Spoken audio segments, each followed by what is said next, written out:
Okay, so what you're gonna do is you're gonna grab this little piece and you are going to twist it on there.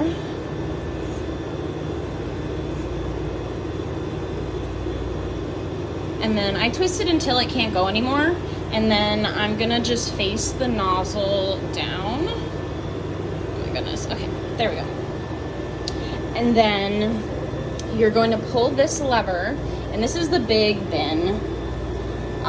And I fill it halfway up. So we're gonna pull this lever. Let me just, oh my goodness, okay.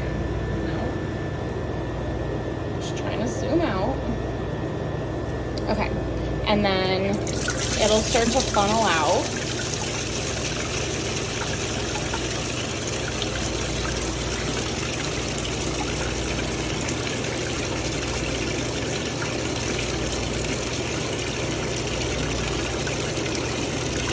You can do it all the way, you can do it halfway. I usually just do it halfway so that it doesn't all come out at once.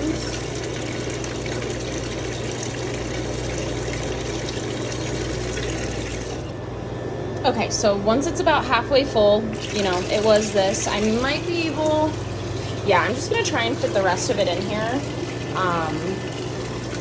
Just so I don't have to make a third trip. I already emptied out the first half of it. I just didn't video it. So once it's done draining, usually I let it, you know, try and get the last few drops out of it. And then you're gonna close this guy. And then I'm gonna grab my towel again, because this guy, when you do it in the morning, it shouldn't be hot. But right now, since I'm doing it in the afternoon, this guy will still be a little bit hot, as well as these. So I'm going to bring this back to what I call the loading dock, where we're storing the second beverage car. So that key is going to be on this ring, and it'll just be the RC. So once you unlock it, you can just put the lock off to the side, and then once you're done, you can lock it back up. You don't need this to, lock the padlock. All right, and then once that's done, you're gonna wanna take this thing off. So I usually, again, just use a towel. Right now it's hot, but, turned it the wrong way. Sometimes oil will drip out too, so that's why I like to use a towel and just kind of cover this end, so that if any oil does leak out, it won't go everywhere on the floor. And then that just goes back there. Obviously this is off. That'll get closed, and then we are gonna fill this guy back up with oil. Usually I would try and get the rest of the gunk out of there, but it doesn't look like there's a lot of buildup out there underneath there, so I'm just gonna put the oil in.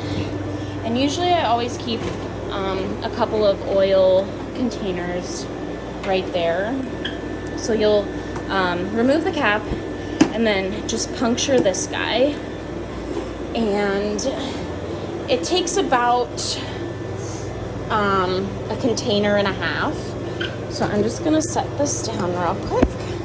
And there's an oil level. You can't really see it right now, but it says minimum oil level and max, and I just fill it up to the oil level because the max is kind of a little too much oil.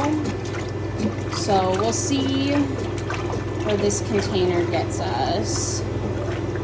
Yeah, so we'll need maybe a little bit more. You can kind of see it, but we'll just need a little bit more of another container.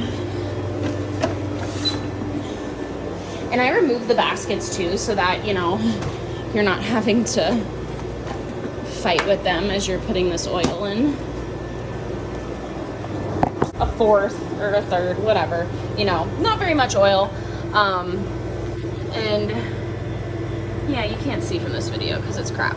But so once that's done, you can put the baskets on. You're all set. Sometimes there gets grease on the flat top, so I just wipe that down. This was leftover, so that can go there. We can discard of this guy, and then the big pan that you used, you're just gonna wanna put detergent in it and or this degreaser. I'm probably just gonna put degreaser in it right now because there was a lot of oil in it, so it'll break up the oil much easier.